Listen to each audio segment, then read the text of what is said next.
Second, I will just introduce you, okay? And then you will start. So it's okay, sounds good. Yeah, it's Michael Christopher. Now it's Michael Christopher Brown. He couldn't join us here in Bielsko-Biała, but as you can see, he will be with us online with his presentation.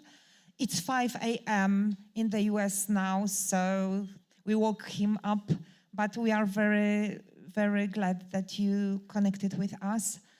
And he's a great journalist, but also a creative photographer. He makes many commercial assignments, but is also known for as a pioneer of introducing a smartphone in war photography. And here, during our festival, he shows an exhibition which is generated by artificial intelligence. And more about it and more about himself. Michael, so it's your time now. Okay, thank you so much. So this is, unfortunately, I kind of planned this so I would be looking at my notes. So I don't have it memorized. So what I'm going to do is I'm just going to launch into it and just kind of forget about my notes. So how should I introduce this? Yeah, I have been a photographer for, well, since I was a kid, really. My dad showed me how to use a camera. And for me, it was always a way to express myself, explore the world, learn more about the world, try and understand it. And so that's kind of brought me around the world for many years. I sort of made a point of like living in the places where I was working.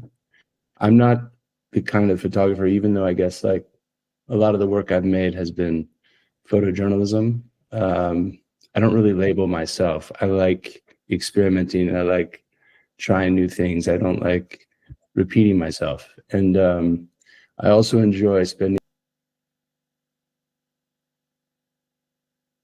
and going back again and again and again. So Cuba was one of those places. And this is the first time I was in Cuba was in 2014. And I made a number of trips over a few years, and one of the stories I wanted to photograph was the story of the Cubans leaving Cuba and coming to the U.S. And of course, it's a story that, well, for me at least, the access wasn't possible. Like, I tried getting access many times. My Cuban friends. They tried, they shared many stories. I mean, growing up in the US, I would always see photographs in the newspapers of Cubans coming ashore in Miami or rescued by the Coast Guard and so for me, 90 Miles was like a way to explore the story of Cubans leaving Cuba. I mean, in the past few years, there's been well over 1 million Cubans have left Cuba, more than any other time in many decades.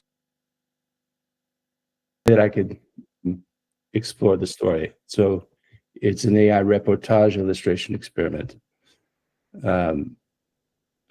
So the imagery you're going to see is not real, of course, but there's a value in illustration, right? There's a value in drawing. There's a value in painting. When I look at, say, like an amazing painting like, say, Picasso's Guernica, right? I mean, Guernica is completely unrealistic. Like the bowls and the figures, everything is like, nothing is real, but of course it's like what it stands for, what it represents. Has components of like, so the idea of visual journalism, this is actually not a photograph, clearly. It's an illustration, but it has use. It's useful. And so the idea with this is like not to show how it actually looks, but to try and come up with imagery that is somehow useful, that would give people an understanding of like what the experience can be like, right? So it's kind of, in a way, it's kind of like, I kind of see these in a way, although they're highly inaccurate, I see them in a way as kind of like history paintings, you know?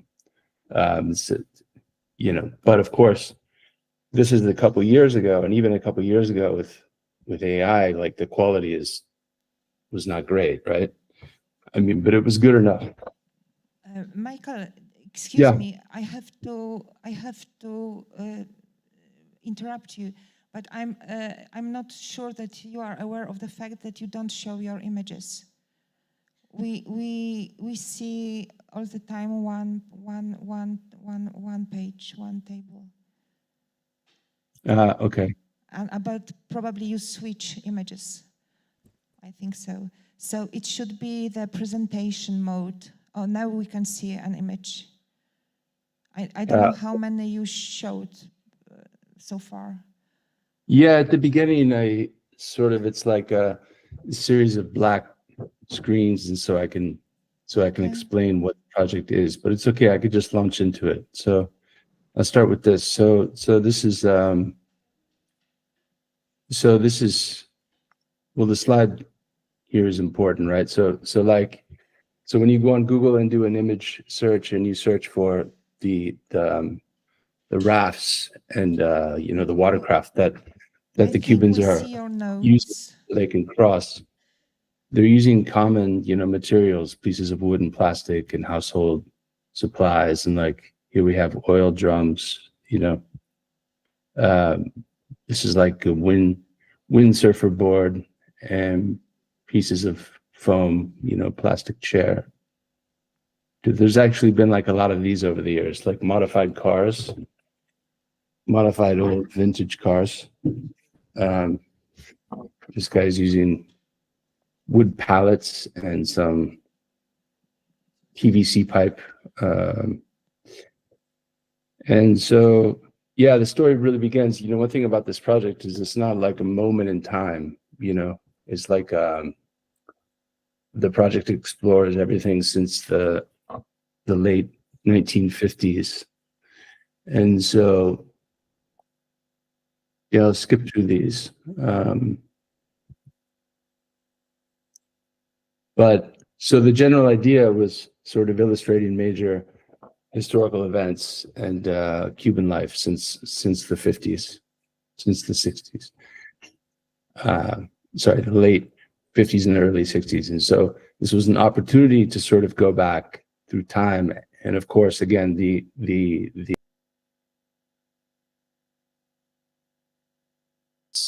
which of course is not the Cuban flag.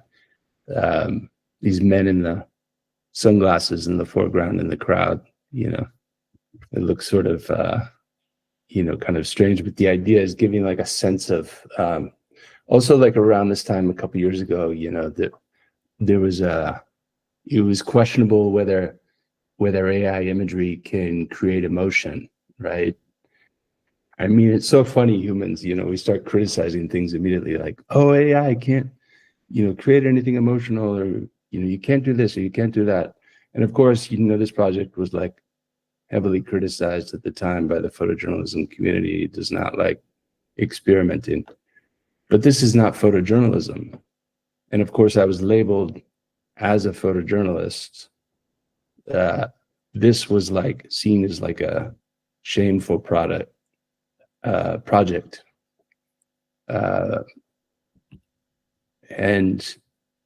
But it's so important that we use the new technologies, and so we can explore, even though for me, AI at the end of the day is extremely frightening.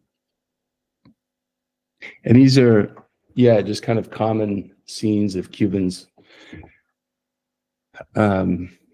just in their everyday life. And so the words, the prompts I'm using, they came from my experience spending a lot of time in Cuba, and and interviewing people and reading about Cuba over the years and watching Cuban movies. And even now, you know, I have Cuban friends. I'm working on a Cuban short film with a friend of mine who's there right now. I'm co-directing with her. So Cuba is like of course I'm not Cuban, but it's very close with my heart. Which was another criticism, that the project had. Right, I love criticism. It's great. Like, I've actually made a point in my career of making work that will be criticized, because I think it's funny how we sort of like, I think it's like really important that we try new things. And for me, of course, I'm a white American guy, so when I travel around the world, I'm seen in a certain way. And with Cuba, with making this project, it was again another project where I'm being criticized because I'm not Cuban. You know, like what a what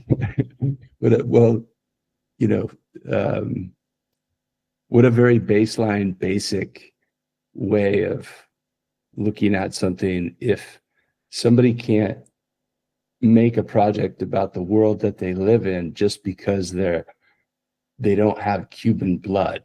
I mean, how stupid is that? You know, for me, at the end of the day, if I was like, say, just using photojournalism as an example, if I was giving an assignment here in the United States to photograph, say, my family in LA, I would actually rather hire a Cuban photographer who's like from Cuba. And even if it's an exotic view, it's really because for me, that would be interesting. But for some reason in the photojournalism community, and often in the world of photography in general, people are so like really tractor beamed in the way they see things. And so that's really been like much of my inspiration in my career, is really just kind of like trying to sort of like, I mean, at the end of the day, if we're talking about photojournalism, then, you know, we're talking about one thing. But if we're talking, you know, in photography as well, this is not photography, clearly, which has been part of the problem with this work and artificial intelligence work in general, is that it's really not the same thing, but often in the press is actually combining the words AI and photography, but they're not the same thing, clearly. This is one of the other subjects I was exploring in Cuba with the healthcare. You know, it's often that like you have, you know, physicians who make hardly anything every month. And one of the neighbors I had in Cuba was actually, he was a brain surgeon, and he made more money renting out his apartment to this Canadian mountain biking company than he did working as a surgeon, you know. So, and the conditions in Cuba have only gotten worse in the past few years. There's a lot of blackouts. I mean, we never hear about it in the news with everything else going on. But major historical events, of course, it doesn't actually look like this, but again, like much of this imagery, just as we can, is really about sort of communicating an emotion, right? So there was a point at which Cubans used a bus, and so they could break into an embassy. And did it look like this? No. But the idea is to like show what it may have felt like, especially in the place of, I mean, like much of what really inspired me with AI originally was the idea of, you know, the possibility of actually sort of recreating the past. You know, like any story you work on, there's always a lot of things you can't photograph, whether because you don't have access or you didn't have access, or like it happened in the past or it's going to happen in the future. So how can we use it for communication? And I think an advantage that with like more sort of realistic looking imagery, I mean, of course, this imagery is all a couple years ago. So this was very challenging at the time because like hands and everything was very weird. Now it's a lot easier making imagery that is much, that looks more realistic than this.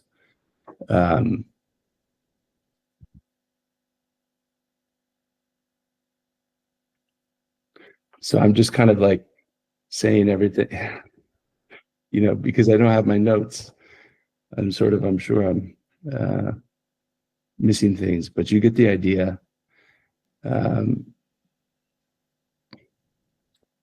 This is breaking out of prison when the Malakanazo protests were happening.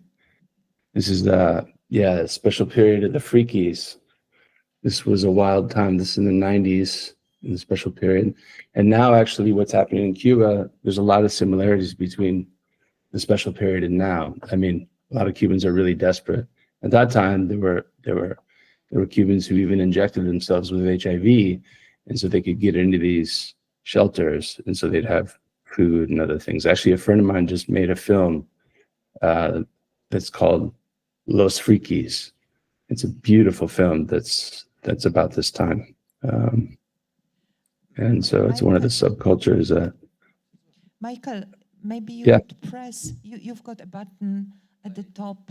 It's a play button, Michael. Can we try it? Because we don't see your photos. We only see the one slide. So maybe you will click the play button upstairs. Did you see in the keynote on the, oh yeah. Can you try it? Maybe we will see more. How about now? Do you see it? No. So. All right, hold on one second. Let me see if I can. Okay, so you have two screens with you, or something like this, or not? Only one. Yes. That's great. Let me see. So, hold on one second. Okay, now we see only you. All right, how about now?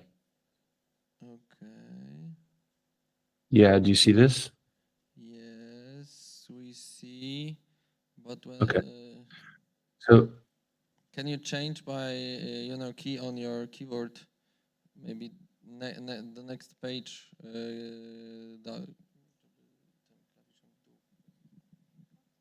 Are you seeing these images? Yes. Yeah, but you should click. Yeah. Or. Okay, so. Or try. Have you seen any of these images? No. That I've shown? So far, nothing. Try play. Yes, but we want it. Yeah, we want. Yes. Oh, now it works finally. Oof. Okay, so wait. So this whole time you've heard my voice, but you haven't seen any images. Yes, that's what we were trying to tell you all the time. Yeah. Well, right. In the beginning, yeah, you said that, but then I thought, like, I've been speaking for what, 5 minutes at least. Yeah. And I thought that the images were showing, but they weren't showing. Yeah, and now can you press play, because now we see one image all the time, but we want to see other images too. Oh, now it's working. Okay, now it's working. If you press. Okay, so you haven't seen any of the images at the beginning. No. But you can start from the beginning. Just quick, but quicker, because I think that we want to show. Because I thought that this whole time I thought that you were seeing what. No, that's why we were. Yeah. All right. Yeah, and now we can see it. Yeah. Okay. Finally. So I'm just gonna go freestyle. I'm just gonna go through these because I don't. Yes, and there are or anything. Yeah, there are. It's often like so Cubans, when they leave by water, right? It's the riskiest way for them when they flee is when they go by water, and they can use all different kinds of creations, and so they can cross the 90 miles. I mean, even cars. This has happened many times where they try and convert a car into a boat. You know, wood and plastic and PVC and foam, whatever they can find, and so they can cross. And so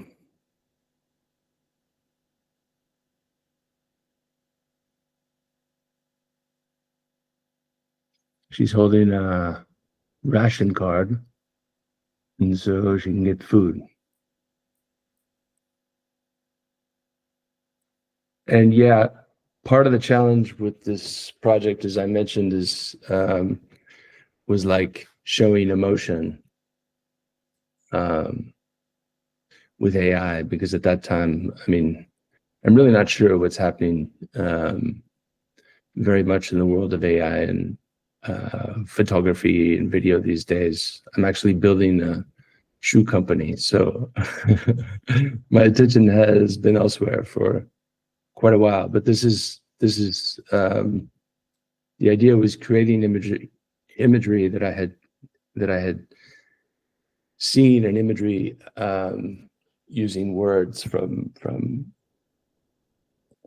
interviews and from stories I heard from friends, and just feelings that I had while I was in Cuba, and having an understanding of the place. And so I think that it's like I think at the end of the day, it makes more sense trying to imagine the way something may appear than to not, you know. So it's like I didn't clearly, but I mean, this is a scene that I never actually saw, right? It's a physician who's driving a cab, but you know, I made this because part of the time I was in Cuba, there were people who are making more money driving a taxi than they could make working as a physician, or another like sort of classically high profile job in which you study for years and you should be making good money, but you're not because of the system. I sort of like chose a certain part of Cuban history for the look and the feel of a lot of this imagery is like, it's kind of filmic, 1970s, 1980s, something.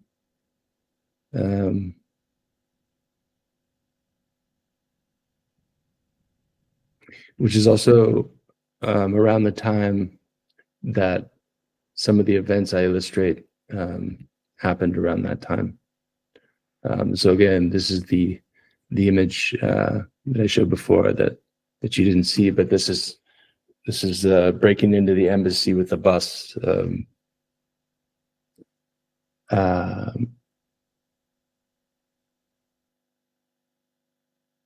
of course, it didn't actually look like this, but like, here's the bus inside the embassy, and the people were there, however many thousands of people, and eventually they were allowed. You know, they were protesting the conditions of Cuba, and eventually they were allowed to leave. Many of the people who were inside.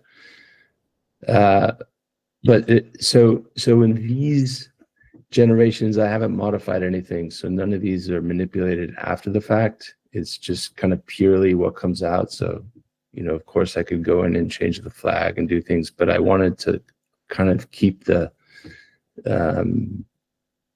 you know, the sort of weirdness, even though I tried to like really prompt against the, you know, the weirdness. If you really look at a lot of these guys here in the crowd, a lot of them look like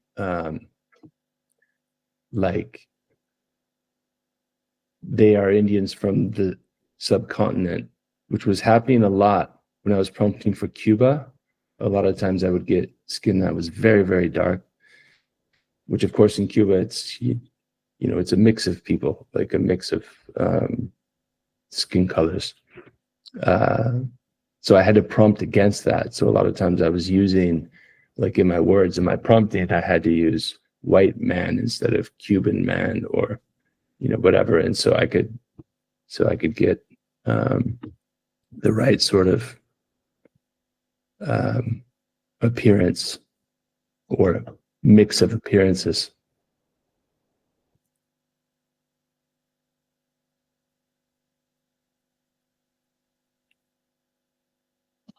And yeah, these are the freakies I mentioned, these guys here shooting some drugs and hanging out, injecting themselves. I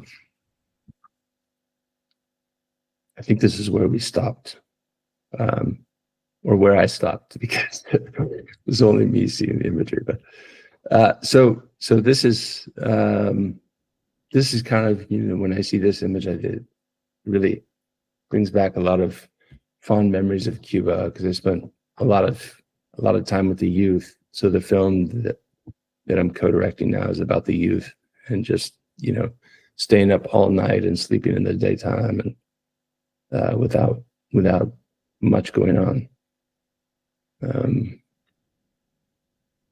Okay, so this is like an imagination, right? Like there were points in Cuban history where you could actually build your watercraft on the street. I mean, there were moments when Fidel was okay with the people leaving. So this is like imagining people just breaking open their cars and, you know, converting them into boats, and using engines from other kinds of vehicles, and so they can figure out how to cross.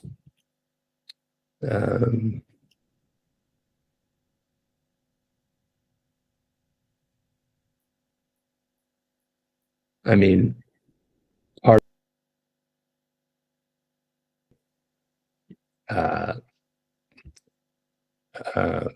words from,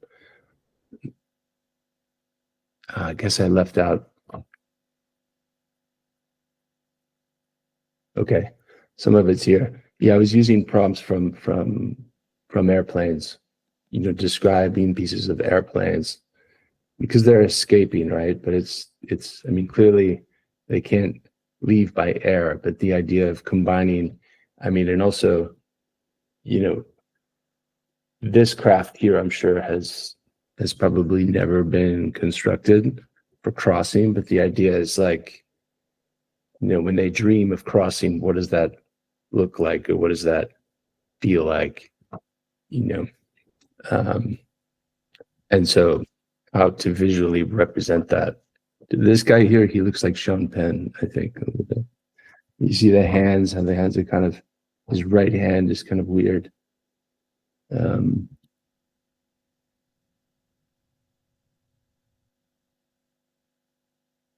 These guys like planning, looking at a map, trying to figure out where to. I mean, at this time, it was really hard prompting for these images. I couldn't get the maps. It's hard to prompt for these maps. And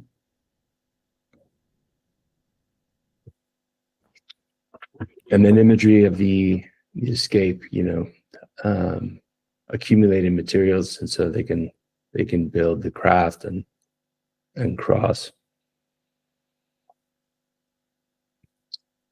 This is actually something fairly common, using horses, and so they can transport their equipment and gear to the water. This is like an old, like, motorhome Winnebago or something.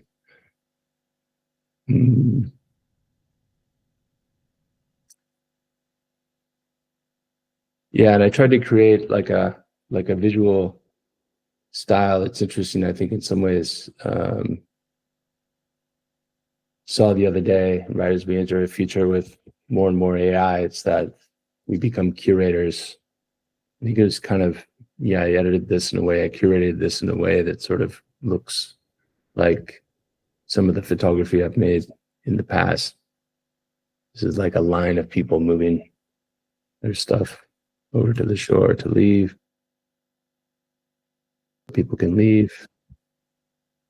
It's a car that got stuck in the water trying to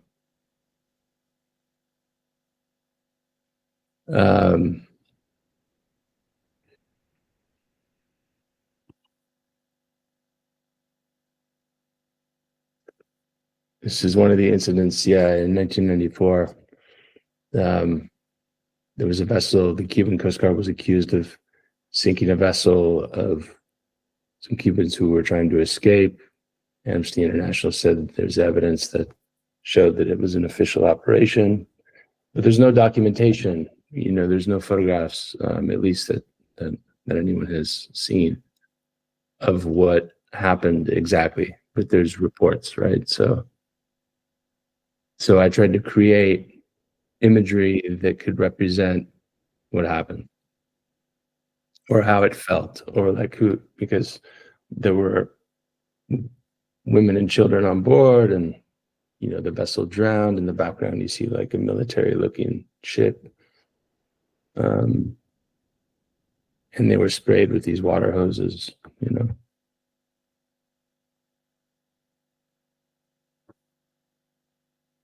and again, trying to capture that emotion.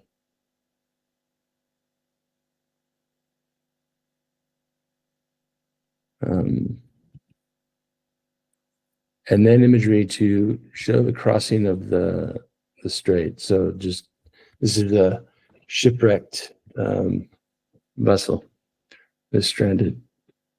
Like a lot of the people who try and cross, they have to come back, or they don't make it. They get lost, or they shipwrecked, or it's very common. I was like experimenting with other kinds of ways of visual representation. Like here, it's more like a Norman Rockwell kind of visual than it is photorealistic imagery. Illustrating love on the journey amongst these are homosexuals at that time. In Cuba, there were if you're homosexual, leave. We don't want you, leave. And so this is an illustration of a couple who left, and people celebrating on the journey. And I mean, if anyone here has any experience in Cuba, Cubans are very warm and active, and very vibrant and vital. This is one of my favorite images. I just like it's like holding an umbrella on this little raft, and like, where is she with flowers? It's just like this. I don't even know what to say. I just like it.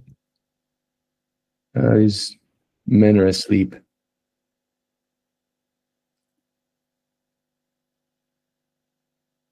Seasick. This is also like another illustration of a shipwreck, but like how to make the most out of a shipwreck. It's just like waiting for rescue.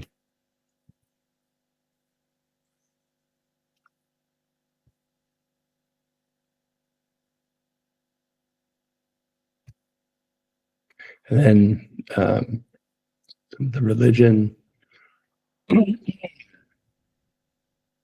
and repairs. This is the the steering wheel. It was broken, and so they're fixing it.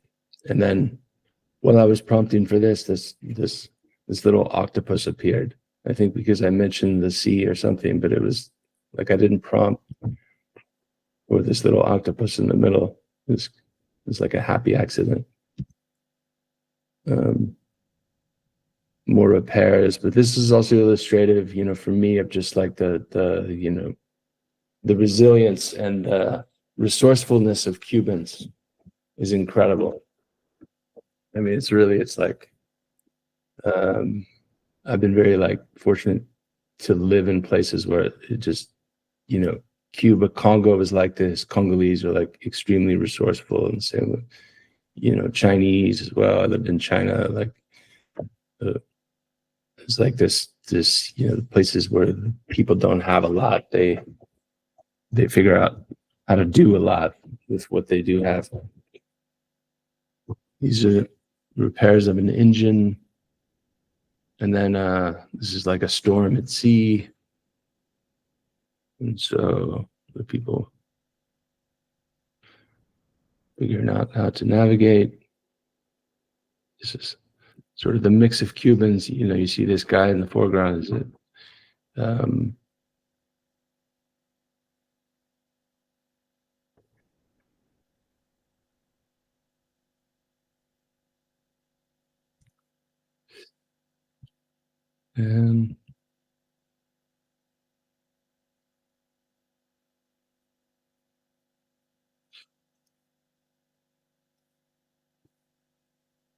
And this is a this helmet in the upper right.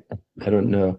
Like, again, in the prompting, I don't even know like how that appeared. It could be because I was talking about the sea and being underwater, and so it's almost like a snorkel mask with like a yeah, because part of the prompting was the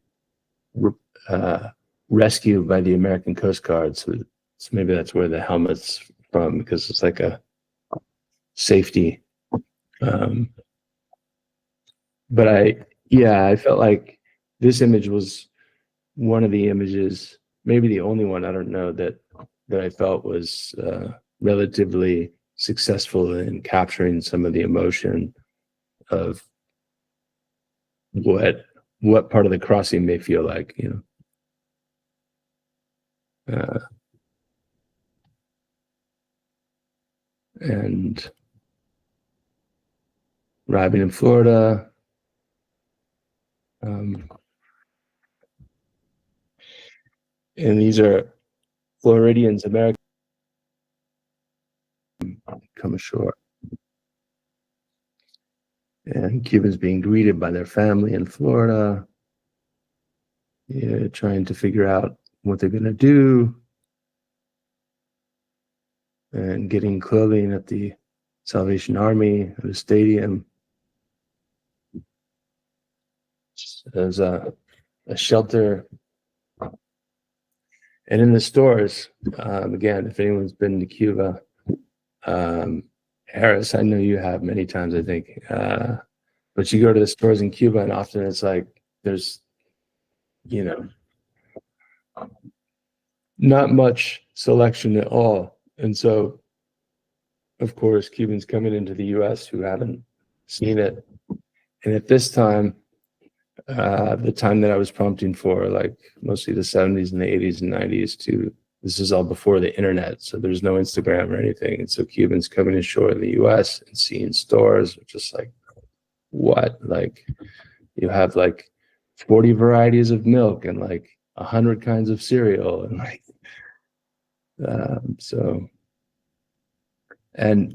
but also trying to capture, you know, the dignity of the people on the street in Miami and at a restaurant. And that's it. Are you there?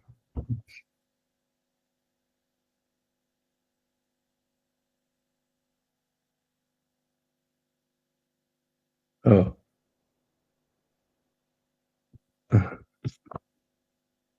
Here we are here, don't worry. You will see the audience. Can you see the audience? Yeah, hello. Yeah. Pomachajcie Michaelowi. So here's your audience. And if there is any question for Michael, you can ask it, because if you speak to the microphone, he will hear you. So there is a question for you, Michael.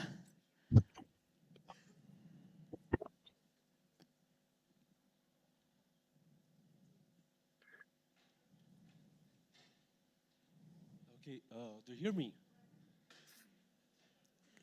Michael?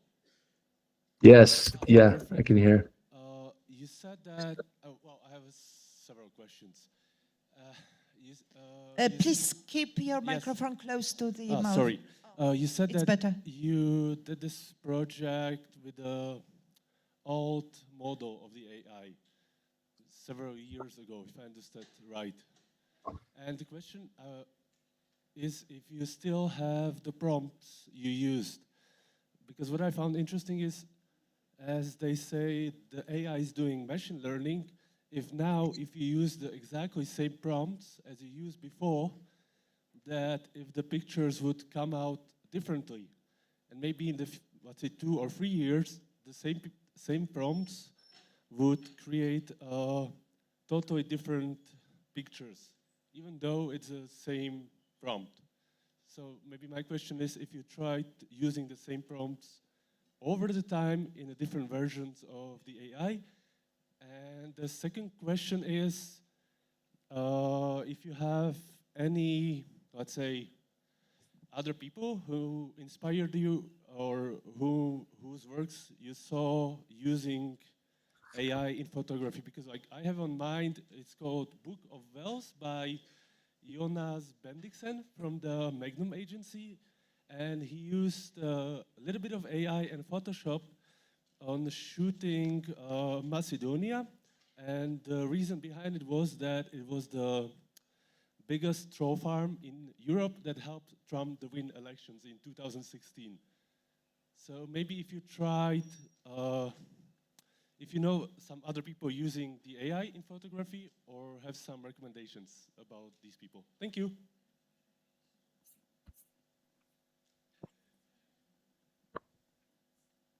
Yeah, so I was just looking on my Instagram here because I do follow like a number of people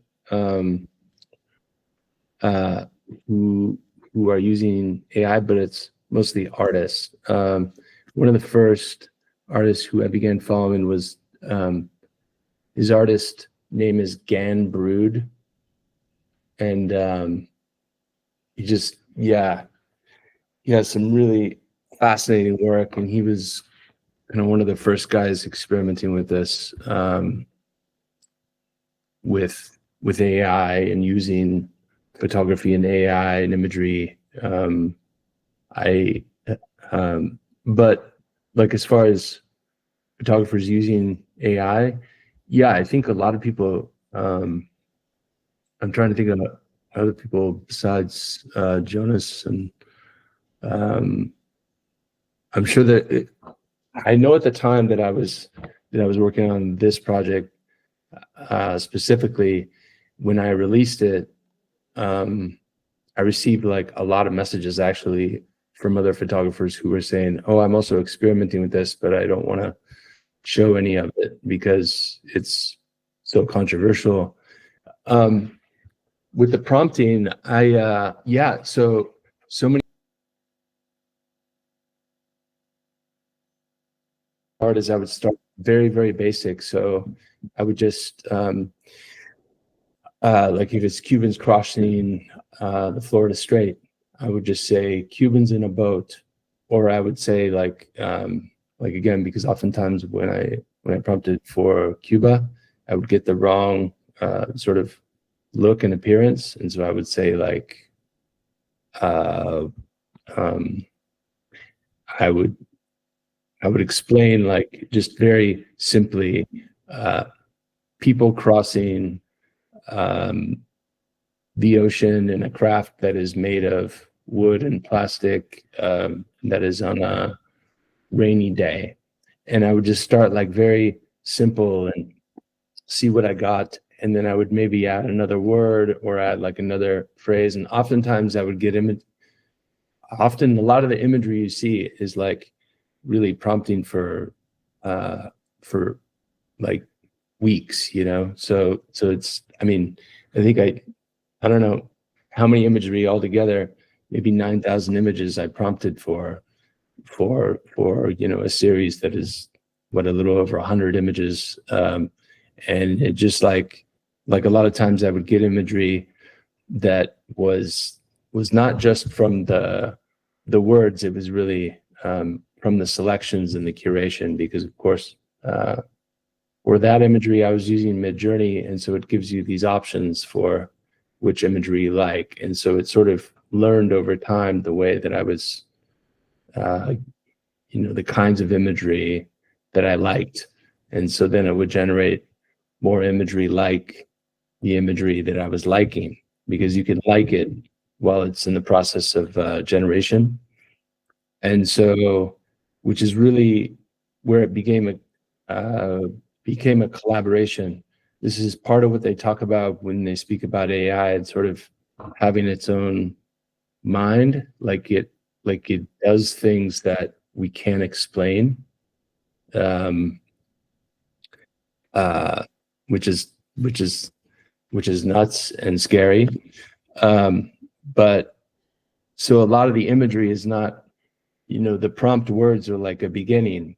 It's like, the starting line, but really the way the imagery ends up over time after selecting and like reprompting and making a series of selections from the results you get, that is completely unexpected. Anyway, that's all a long-winded way of saying that, like, that it's like, if I look at the prompts now, many of the prompts I used for the imagery in the Cuba series were like very basic and like very specific, literal. And I only got that imagery because of just, generating over and over and over again and choosing certain kinds of images. And now I haven't really been, like, I've been using AI, and so I can make shoes. Like, I'm in the process of making shoe designs. And so it's been very helpful because it's more specific now. It's easier to use.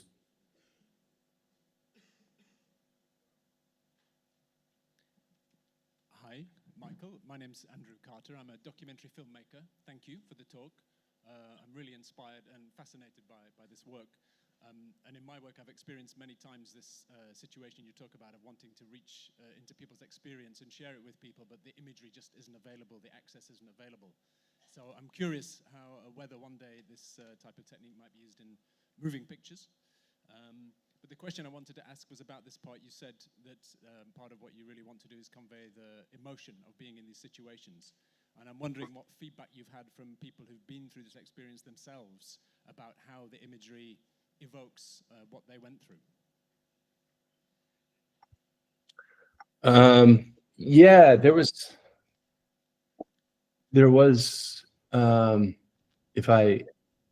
I've got to say, at the time, when I released this, I was sort of like in this sort of cave of work.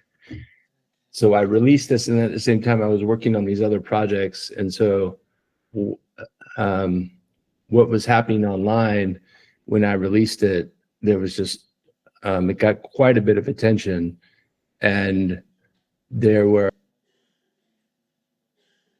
responses that were there were all different kinds of responses. And some of the responses I saw were like a lot of people saying how it brought back memories of their family who had crossed, or triggered sort of emotional memory, and it was good and bad, right?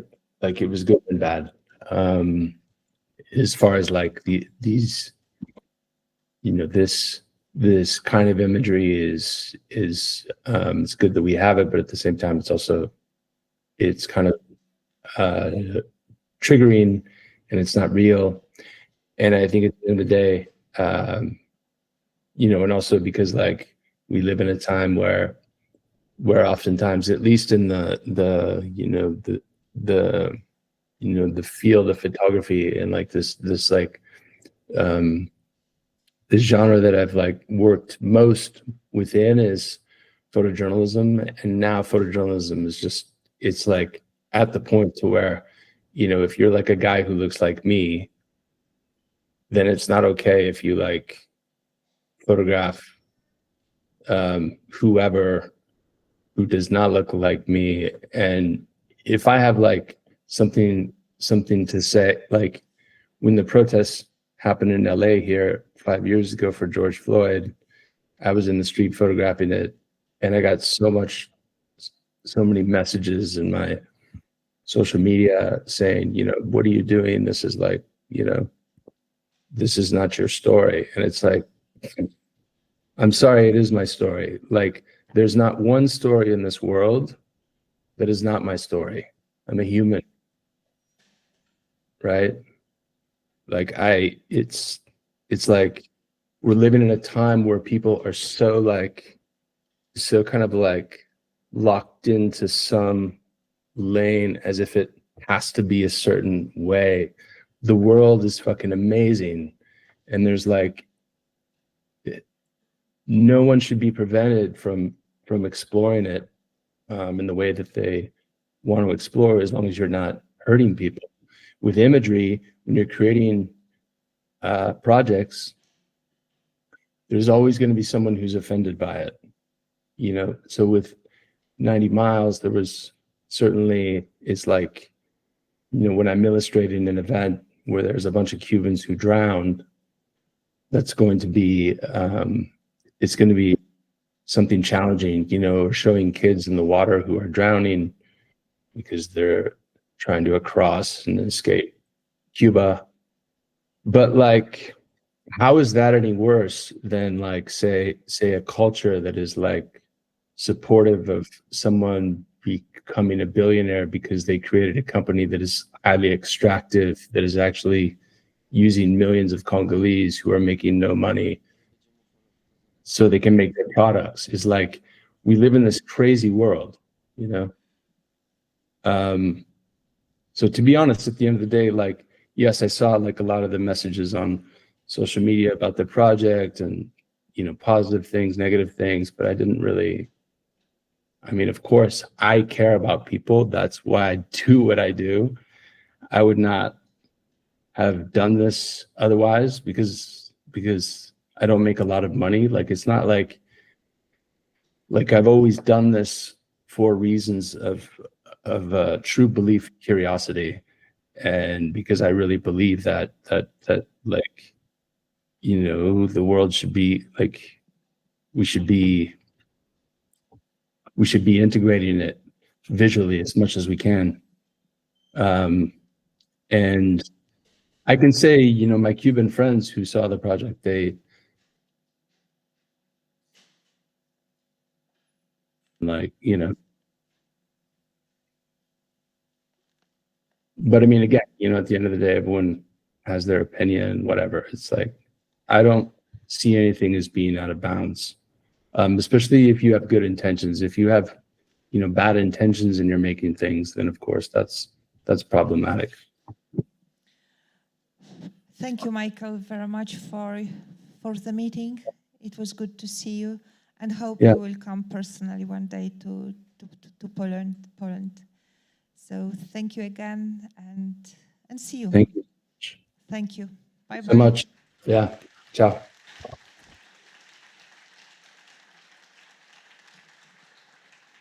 And I would like Roberto on the stage. Yeah, please.